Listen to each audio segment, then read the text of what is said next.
Sir, നമുക്ക് കുറച്ച് രാഷ്ട്രീയം ചർച്ച ചെയ്താലോ? ആവാലോ. എന്നാ പുറത്തേക്ക് ഇറങ്ങി നടക്കാല്ലേ? ആവാ.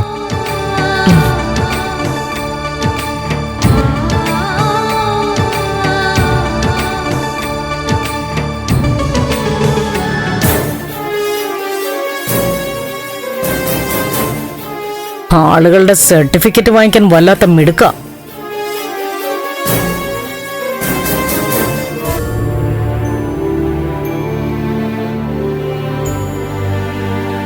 സാറിന്റെ വീട്ടുകാർക്ക് വിഷമം തോന്നണ്ടെന്ന് കരുതിയ ഒന്ന് മാറി നിൽക്കാന്ന് പറഞ്ഞത്. എന്താ സർ, തനൂജ എന്ന് പറയുന്ന ഒരു പെൺകുട്ടി സാറിനെതിരെ എന്തൊക്കെയോ പറയുന്നത് സോഷ്യൽ മീഡിയയിൽ കണ്ടു. സോഷ്യൽ മീഡിയയിൽ ആരെ എന്തും പറയാലോ. സത്യം പറഞ്ഞ ഇതറിഞ്ഞ് ഞാൻ അമ്പരന്നു പോയി. സാറിനെ പോലെ ഒരാൾക്കെതിരെ ഇങ്ങനെയൊക്കെ വിളിച്ചു പറയാമെങ്കിൽ ആർക്കെതിരെ എന്ത് തന്നെ ആയിക്കൂടാ? അനുഭവിക്കേണ്ടതൊക്കെ അനുഭവിക്കാതിരിക്കാൻ പറ്റുമോ മേരി തോമസ്?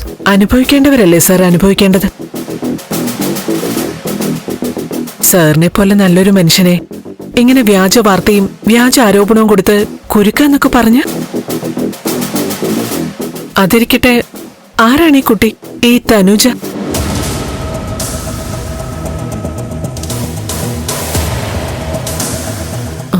സർ, എനിക്ക് പരിചയമുള്ളൊരു ഫാമിലിയിലായിപ്പോ. അല്ല, ആ കുട്ടി എന്തിനാ സാറിനെതിരെ ഇങ്ങനെയൊക്കെ വിളിച്ചു പറയുന്നത്? കാശിന് വേണ്ടിയായിരിക്കും.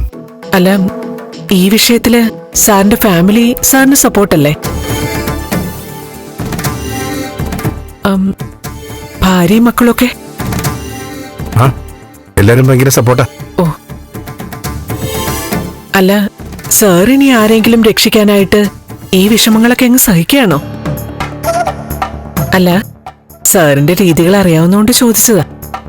ഏയ്, അങ്ങനൊന്നുമില്ല. എത്രയും പെട്ടെന്ന് ഈ ആരോപണങ്ങളിൽ നിന്ന് പുറത്തു വന്ന് രാഷ്ട്രീയത്തിൽ സജീവമാവണം.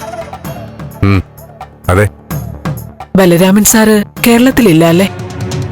ഇല്ല, ഇപ്പൊ ഡൽഹിയിലാ. മകളുടെ ചിതാഭസ്മം ഒഴുക്കാനായിട്ട് പോയതാ.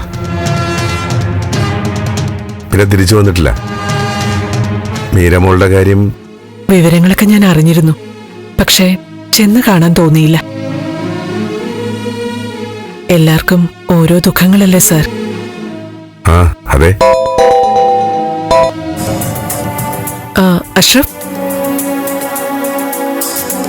ഓ, 12 മണിക്കല്ലേ? ശരി. CMന്റെ ഒരു മീറ്റിംഗ് ഉണ്ട്.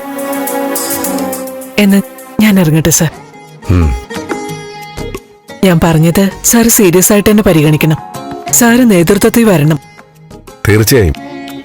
ജനങ്ങളുടെ സ്നേഹം കിട്ടുന്ന നല്ലൊരു മന്ത്രിയായി വരട്ടെ Mary Thomas. Thank you sir. Flowers smart show ശനി ഞായർ ദിവസങ്ങളിൽ രാത്രി 9:30 ഫ്ലവേഴ്സിൽ.